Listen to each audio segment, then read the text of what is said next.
Wack 100 got the streets and the industry talking heavy right now after going off on Big U, claiming he warned him the feds were coming. How did they know? How did they know? How the you did know? But it didn't stop there. Big U clapped back hard, straight up accusing Wack of being a snitch working with the feds. Wack said 100 times he was gonna take my contracts. He working with the FBI. On top of that, the feds are saying that Big U was involved in the attempted murder of Quando Rondo and the murder of Lil Pap. Tensions are sky high. Rolling 60s members are getting snatched up daily and fans are desperate for the truth. So let's start with the biggest question.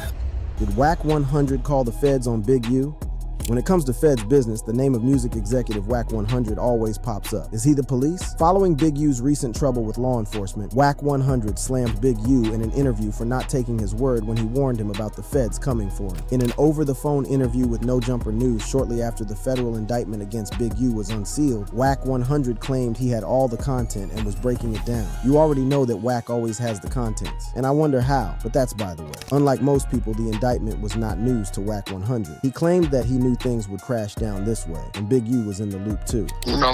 Knew certain things was coming. We knew certain shit going on. However, Wack slammed Big U with allegations of cooperating with federal agencies. He alleged that Big U was unbothered when he warned him about the feds coming for him because he was working for them. He said Big U is cooperating with 3 to 4 agencies, and he knew his phone was tapped, but he thought it was tapped by the agencies he was working with, and that's why he was relaxed. Everybody gonna see that this man was working for 3, 4 different agencies. He was comfortable. He knew his phone was hot, knew his phone was wiretapped, but he thought it was hot through the people he was working with. He had no idea that them other agencies was on him as well. It's a crazy situation over here. Wack 100 is putting out that Big U is cooperating with authorities, and Big U has been saying the same about Wack. However, Wack is saying that Big U has his hands stuck in dirty work. He acknowledged that he saw Loose Cannon named in the indictment for robbery and slammed Big U for lying about handling the situation. Wack claimed there was a phone recording, and as expected, Wack had the content on his phone, proving that Big U was doing dirty business all along. And we got a call, which I got the content on my phone from the dude that's pertaining to. It's nasty, bro. It's nasty work. It's nasty work, and he's playing dirty ball, but it is what it is, man. Do you know what is even more interesting? The fact that the feds used the episodes from the No Jumper podcast to indict Loose Cannon and Big U, and these dudes are still discussing the case on the same platform. However, the deed has been done. Over the past week, the FBI raided Big U's home, pushing him to the edge. But guess what? Instead of calling his lawyer for legal advice, the music executive decided to turn himself in. But hold up. Before he did that, he publicly called out Wack 100 for setting him up with the feds and blamed Loose Cannon, 600, and the entire internet for his arrest. When they raided my houses and my property, they was asking about Wack. Wack, Loose Cannon, 600, and this internet stuff. I understand if Big U called out Wack 100, but why was he dragging the entire internet in it? Well, Big U claimed that the internet aided in his arrest because people were always listening, liking, and promoting all the stuff that Wack 100 says about him. The music executive maintained his innocence, hiding under the guise of his philanthropic works. Big U claimed that the federal indictment is nothing but retribution for the good work he has done for the city of LA. But that was not all. He flat out labeled Wack as an informant who is fueled by jealousy and envy. If you had something against a black man, you should handle it with a black man in the streets. Wack said 100 times he was gonna take my contracts.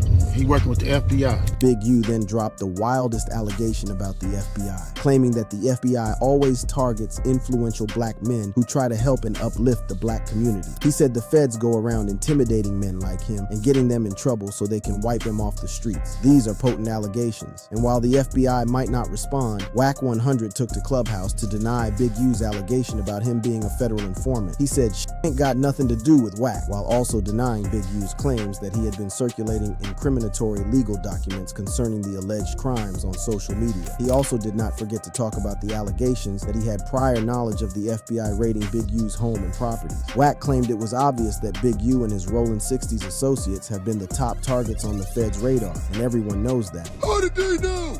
How did they know? How the you didn't know?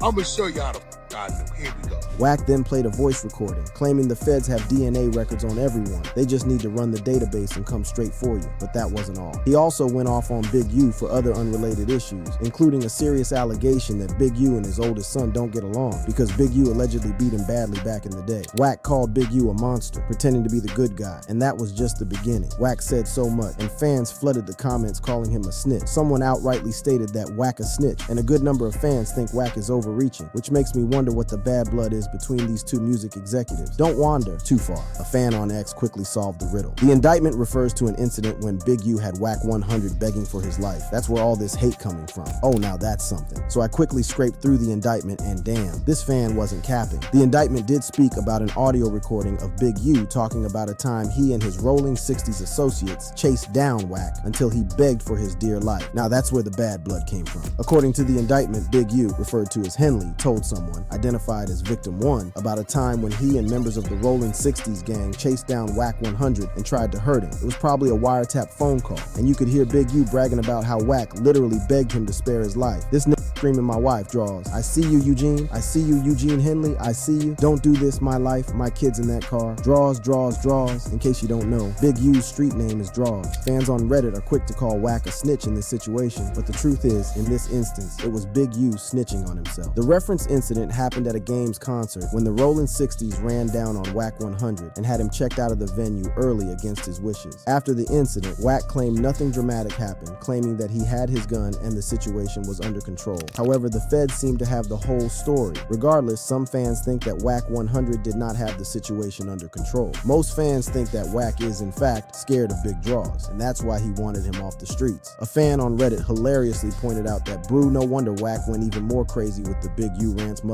got chased and was scared to death." Another Redditor quickly agreed. He trying to get him locked up and out the way. And if this theory is true, then without a doubt, we can say that Wack 100 did call the feds on Big U to get him off the streets. To be honest, Wack was very upset about that incident, probably because he found it disrespectful. During this podcast with DJ Vlad, Academics, and Trap Lord Ross on No Jumper, Wack was crashing out when Trap Lord Ross brought up the topic. However, here is the big thing. Whether or not Wack 100 called the feds on music executive Big U, the Reddit community, who are the online investigators, have declared that Wack is a snitch. The Reddit community, who are the online investigators, have declared that Wack is a snitch. A Reddit post from a year ago predicted that Wack 100 is a federal agent whose sole assignment was to set traps for Ricos. He does that by instigating a war between the West Los Angeles gangs, prompting the feds to sweep the street in a series of arrests. Well, it all makes sense now because a bunch of Rolling 60s members are going down with Big U in a Rico case known as Operation Drawdown, Big U's Takedown.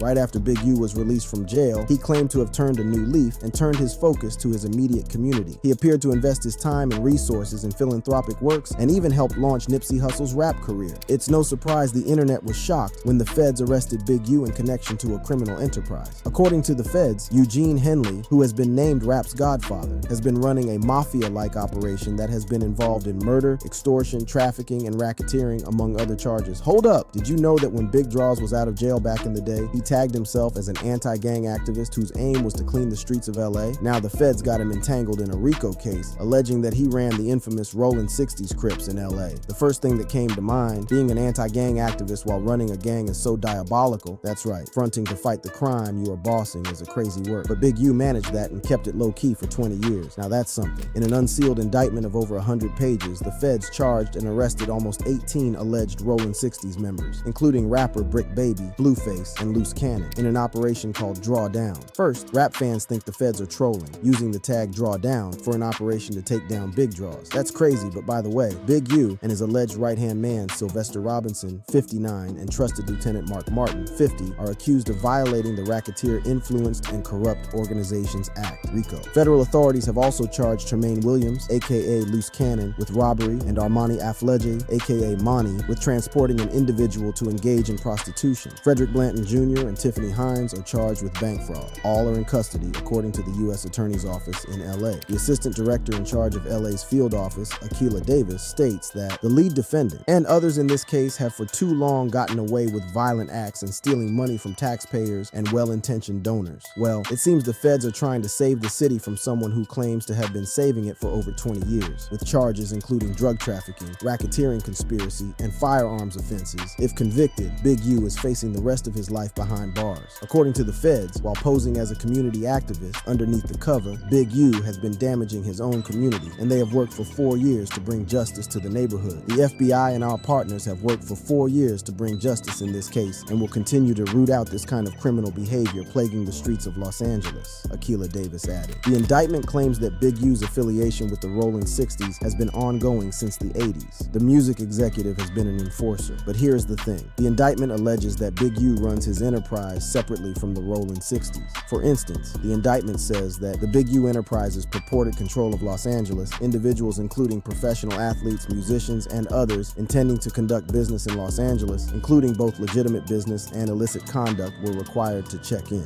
I mean, you have to check in with the godfather of rap, else you get checked out. No hard feelings, it's just business. But what does that even mean? Well, according to the feds, to check in included payment to the Big U and Enterprise, and on most occasions request permission from Big Draws himself before conducting certain activities like acts of violence. That's crazy. This OG still holds the street in its grip like a teenage gang filled with passion. I guess the feds ain't just blabbing because there was Big U 2 years ago on the Nothing to Nothing podcast explaining why dudes should check in with him first in LA. When I go to Chicago, I respect Chicago wholeheartedly. I check in. When I go to Atlanta, I check in. When I go places, I check in.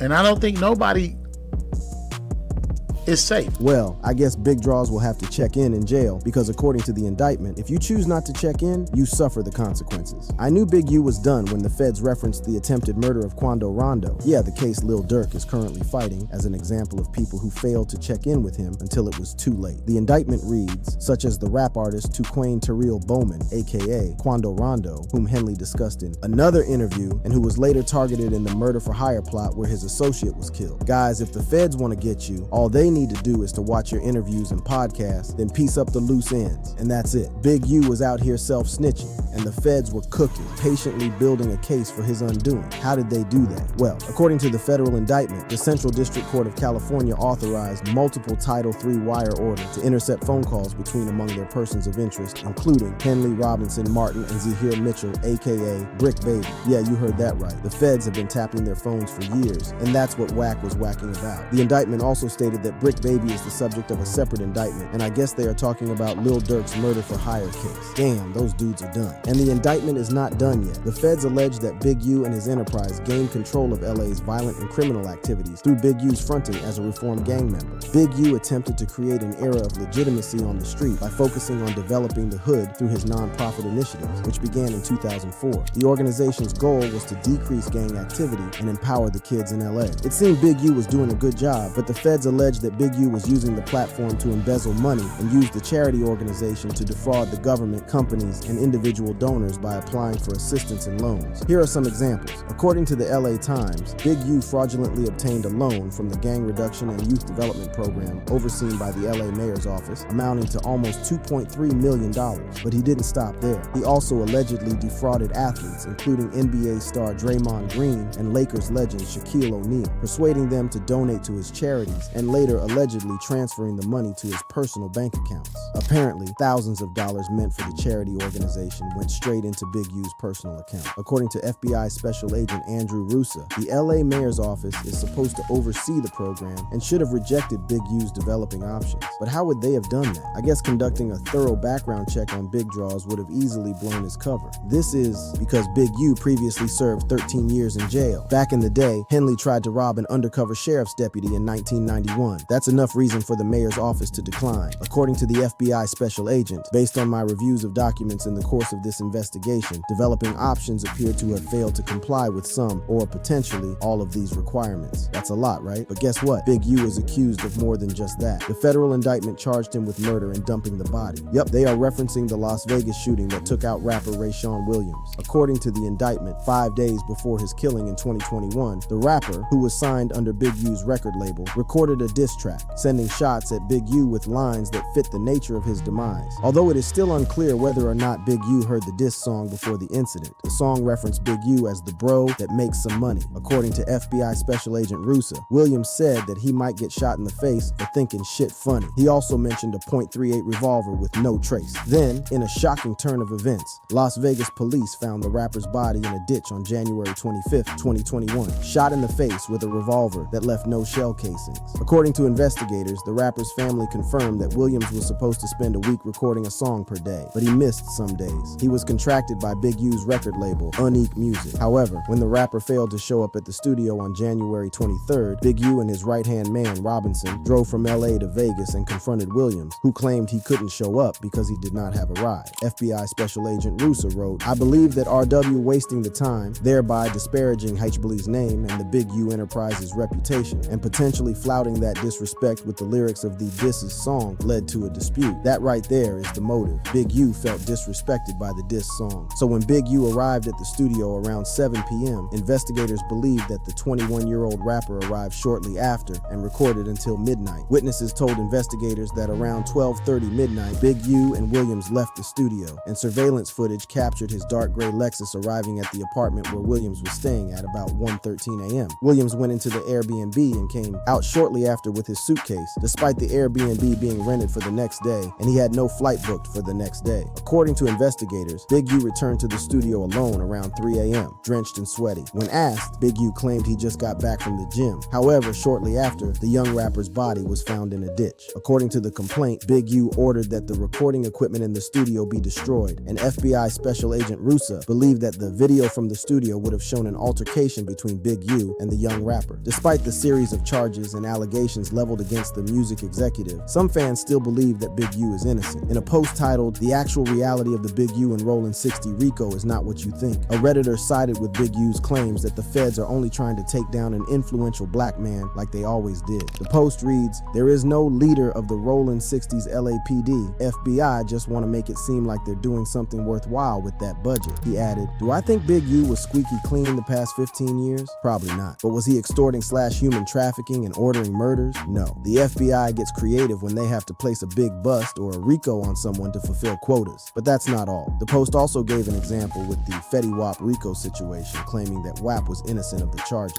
It's the same reason they busted the rapper Fetty Wap on conspiracy charges in a RICO when he literally never was selling drugs, only talking to friends on the phone who were in that life. He ended the post with a bold declaration, "The DA is one of the most corrupt positions humanly possible, and this is all for show." Well, a good number of Reddit users begged to differ, one said. "He's on video and wiretapped extorting a weed store. He is on video getting cash handed directly to him that the FBI provided." Well, aside from that, Big U's former associate and music executive, Wack 100, claims he has all the reasons to believe that Big U was in on all the accusations. Remember, he tagged him a monster, but this wouldn't be the only time Wack has something to say about a rapper going down with the Fed. It's Wack 100 on Lil Durk's federal indictment.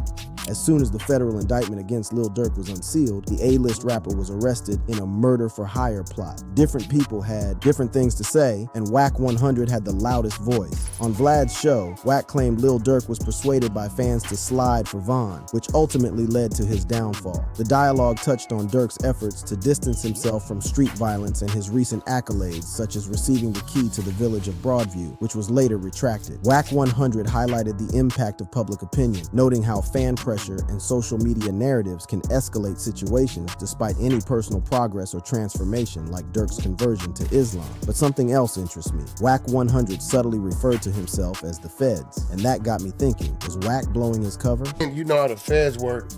We don't care how many chickens or turkeys you pass out. Yeah. We don't care how many book bags you done passed out. What we care about is these wiretaps. We care about these confidential informants.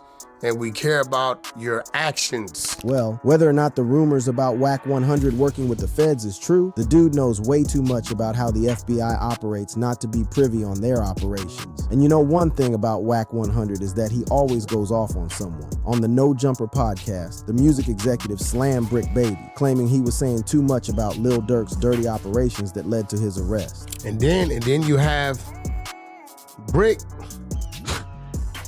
Brick gotta stop throwing these bricks, bro. Wack 100 called Brick Baby a snitch in Lil Durk's case and accused him of setting up Quando Rondo, allegations that Brick Baby vehemently denied. But Wack did not stop there. When the news hit the streets that Lil Durk was betrayed by OTF Jam, who allegedly wore a wire to connect the boss, Wack spoke about it. On DJ Vlad's show, when the host brought up OTF member Jam's betrayal, Wack 100 commented that it was crazy how Jam got out of jail after 12 years, was granted interviews where he declared himself loyal, and was showered with gifts and respect from OTF Dirk, only for him to flip. Did 12 years. 12 got years. out, interviewed, said he kept it real, brought him cars, gave him 50,000. Right. This.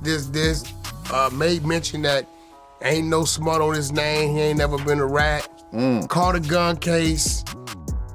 But eventually he flipped. DJ Vlad added that Jam served a 12-year prison sentence for attempted murder, supposedly from 2010. He was released in 2022, coinciding with the time of Lil Pab's murder. But to be fair, Lil Durk played a huge role in his own arrest. He was self-snitching during interviews and in music lyrics. If you are not familiar with the story, here's the backstory. Right after King Von was killed in a fight with Quando Rondo's crew in October 2020, fans started the Slide for Von campaign, urging Durk to get back at the folks who killed his best friend. Academics picked that and tried to get Durk to tell on himself during an interview. You got triggered by the Slide for Von comments. Durk was tempted to speak on it, but with an active investigation into Von's death and the violence that followed, he knew better than to incriminate himself. Still, Academics wasn't letting up. He kept pressing, determined to make Durk slip. They used to say, but you also mentioned a song. They be like, they be saying Slide for Von. I think they trolling me. Yo, by the way, that song is fire. I ain't gonna lie. For some reason, I just don't see the comments no more. Academics just referenced Lil Durk's bars on Nardo Wick's Who Wants Smoke remix, where Durk responded to the Slide for Von comments. He raps, "They be on my page like Slide for Von. I know they trolling me." Durk took those comments as trolling because he already slid for Von when he allegedly took out Quando Rondo's homie, Lil Pab. Academics knows this, but he wants Durk to say it on his show, so he doesn't let up. I feel like you're speaking in parables. I'm trying to like decode it a little bit, but it's... No, we have nothing to do with nothing. I'm saying that's like me just claiming something. Although Lil Durk tried to maintain his denial throughout the interview, after much pressure from Academics, he finally slipped, subtly telling on himself. You be seeing the comments a lot? They kind of chilled out a little bit.